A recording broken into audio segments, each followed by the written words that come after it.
Hello दोस्त, आप अगर एक विद्यार्थी हैं और ख़ास करके रेलवे की जॉब की तैयारी करते हैं तो आपके मन में एक सवाल आएगा कि पिछले 2-3 दिन से आरआरबी भर्ती 2024 group D, NTPC, JE, LP technician, paramedical, ministerial post, RPF constable, SI के लिए बहुत बड़ी जिक्र हो रही है।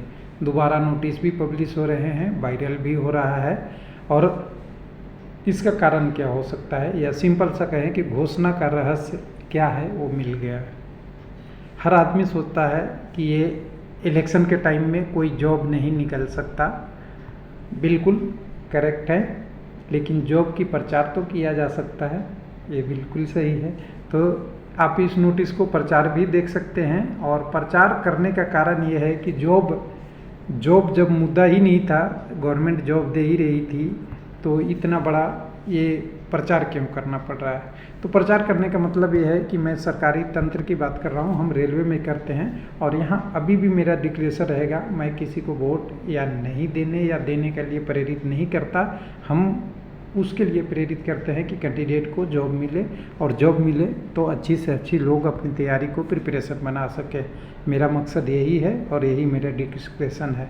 तो यहाँ पे अगर बात करेंगे सेंट्रलाइज्ड नोटिफिकेशन 19/1/24, ये वेबसाइट है चंडीगढ़ का रेलवे का। और इसमें आप देखेंगे तो 19/1/24 से कम आप देखिएगा, हर दिन 19 के बाद 19 का ही आपका एलपी का एप्लीकेशन का आ गया, उसके बाद फिर करंटली आई टेस्ट आ गया, 19 के बाद एडवांस एलपी टेक्नीशियन की नोटिस आई, फिर उसका कोरिजेंडम एज रिलैक्सेशन वाला आया, उसके बाद एलपी का टेंटेटिव डेट ऑफ टाइटल नहीं आया, 30/1 को, 31/1 को आपको टेक्नीशियन का टेंटेटिव डेट आया, 2/2 को आरआरबी में जितने वैकेंसी आने वाले हैं उसकी सेंट्रलाइज्ड नोटिस की डिटेल आई। हालांकि कितनी जॉब आनी चाहिए थी उसकी डिटेल आनी चाहिए थी, वो नहीं आया, खाली डेट टेंटेटिव आया। उसके बाद आपको 8/3 के बाद देखिएगा सेंट्रलाइज्ड नोटिफिकेशन टेक्नीशियन की आई। उसके बाद आपको 14/3 के फ्रिक्वेंटली आज क्वेश्चन आ गया। उसके बाद 14/3 का आपका आ गया आरपीएफ का। अब ये जितने सारे नोटिस हैं क्या है, जो आपकी 2024 के जॉब का है। इसमें बीच में कोई ब्रेक नहीं है, कोई कुछ नहीं है। उसके बाद 16, 17 या 18 तारीख के आसपास आपका इलेक्शन का घोषणा हो गया, इसके बाद ये आना बंद हो गया। लेकिन इसके प्रचार दूसरे माध्यम से तो किया ही जा सकता है। जॉब नहीं निकाला जा रहा है, वही नोटिस की बात कर रहे हैं, उसी नोटिस की बात हो रही है। उस नोटिस को अगर देखेंगे तो समझिएगा कि ये कहाँ से आया। तो कहाँ से आया, मन में सवाल उठने से पहले आपको क्या ढूंढना पड़ेगा कि एक सर्वे, प्री पोल सर्वे हुआ है इलेक्शन से पहले। मैं इलेक्शन की वोट की नहीं बात करता, कोई किसी को दे, मुझे उससे अंतर नहीं पड़ता, क्योंकि सब लोग का अपना अपना अधिकार है। हम केवल जॉब की बात के पर्सपेक्टिव में बात करेंगे।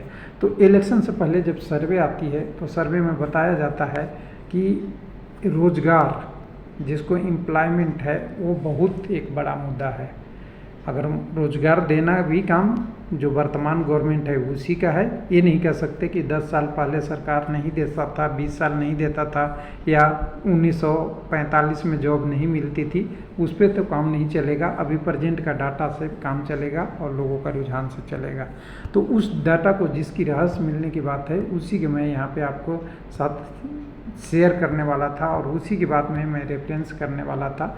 उस रेफरेंस पे जाने से पहले थोड़ा सा मैं एक बार और दूसरे रेफरेंस पे ले जाऊं, थोड़ा सा आपको बता दूं कि हमने, या और सारे यूट्यूब पे देखिएगा, सीडीएस लोक नीति 2024 इलेक्शन का जो सर्वे हुआ है उसको आप सर्च करके रिजल्ट देख सकते हैं गूगल पे। मैं किसी को कुछ नहीं कहता, आप गूगल से बात कीजिए, गूगल अपने आप बताएगा बहुत सारी चीज़ें।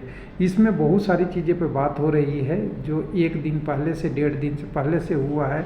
और वही कारण है कि आपको रोजगार की बात, जो एम्प्लॉयमेंट का नोटिस आपको बार बार वायरल दिखाया जा रहा है। इसका अगर इस पोल सर्वे का देखेंगे तो बहुत पोल सर्वे में बहुत सारे क्वेश्चन होते हैं। उन सारे क्वेश्चनों को मैं सार लेके आया हूँ, उसको थोड़ा सा यही आपको दिखाने वाला था और समझा रहा था। इसमें सार है, सबसे पहले नंबर पे 100 लोग ने वोट किया, उसमें से शायद 100 लोगों में से पूछा गया तो 62 लोगों ने अपनी राय दी। 62 यानी 62% राय में से 27% राय है लोगों का अनएम्प्लॉयमेंट है, बेरोजगारी है। यानी ये रेलवे में नहीं, ये रेलवे के अलावा भी और ऑर्गेनाइजेशन से जॉब तैयारी करने वाले हो सकते हैं, खेत में काम करने वाले मजदूर हो सकते हैं, फैक्ट्री में काम करने वाले मजदूर हो सकते हैं, या कर्मचारी इंजीनियर, बड़े बड़े लोग सॉफ्टवेयर इंजीनियर से लेके बायोटेक से लेके सारे चीज़ हो सकते हैं। लेकिन रोजगारी, अगर बेरोजगारी मुद्दा है और 27% है, तो प्राइज राइज अगर कहे तो 23% है, और ये दोनों गवर्नमेंट के खिलाफ जा रहा है, तो ये पूरी हो जाती है 50%। और 50% जो है ये बहुत बड़ा डाटा होता है। इस डाटा को पकड़ने के लिए कोई भी गवर्नमेंट इतनी आराम से हार नहीं मानेगी, चाहे किसी की भी वर्तमान सरकार हो। सब लोग चाहेंगे कि इन दोनों को कम से कम ख़त्म ना कर सके तो कट तो कर ही दे, और वो कट है आपका नोटिस वायरल होना। सिंपल सी बात कर रहा हूँ मैं, एकदम बिल्कुल स्पेशलिस्ट। डेवलपमेंट गवर्नमेंट के नाम पे जाती है, करप्शन में अगर कम हुआ है तो गवर्नमेंट के नाम होगा, राम मंदिर का मुद्दा है तो गवर्नमेंट के नाम होगा, हिंदुत्व होगा तो 2% गवर्नमेंट का नाम होगा, इंटरनेशनल इमेज रिजर्वेशन वगैरह का बेनिफिट होगा तो गवर्नमेंट का होगा। अगर इसको सारा को जोड़ देंगे तो ये होता है 13-8 होता है। यहाँ पे आप देखते जाएंगे 21 और 9, 29 और 31 और 2 यानी कह सकते हैं करीब करीब 35% अगेंस्ट 55% है। अगर इस डाटा को ही देखेंगे आपको तो कुछ ना कुछ समझ में आ जाएगा कि 55% वाला को कट करना बहुत ज़रूरी है। और वो कट करना क्या ज़रूरी है, अनएम्प्लॉयमेंट और प्राइज राइज वाला। इसमें से मैंने ये नहीं कहता कि सब लोग इसी पे मतदान करते हैं, सब लोग की अपनी अपनी समस्या होती है, बहुत सारे इशू होता है। लेकिन यहाँ पे अगर ये दोनों को देखें 50% में अगर 10-15% इधर उधर छटक गए तो हो सकता है सरकार किसकी हो वो सोचना पड़ेगा जनता को, और समझना पड़ेगा जनता को। यानी कुल मिला के अगर देखेंगे तो जो वेबसाइट पे चल रही है सर्वे वाला, उसका ही एक फैक्टर हो सकता है जो आपकी वैकेंसी को बढ़ा दे।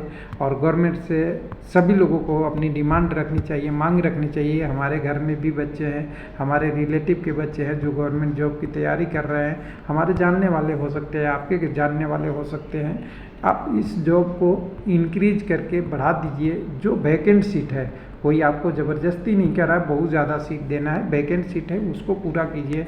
और उतना पूरा होता है तो कैंडिडेट के लिए एक अच्छा है। और जो नोटिस जो बार बार पब्लिश हो रही है, जिसमें बताया जा रहा है कि इसमें हमने इस पोस्ट के लिए इतने में एग्ज़ाम लेंगे, यहाँ पे नोटिफिकेशन आएगा, इसमें एक चीज़ और ऐड कर दीजिए, कितने पोस्ट का वैकेंसी आएगा। कैंडिडेट को कन्फ्यूजन दूर हो जाएगा, और दूर हो जाएगा तो अपने हिसाब से अनएम्प्लॉयमेंट का रिस्पॉन्स खुद कर देंगे। Thank you.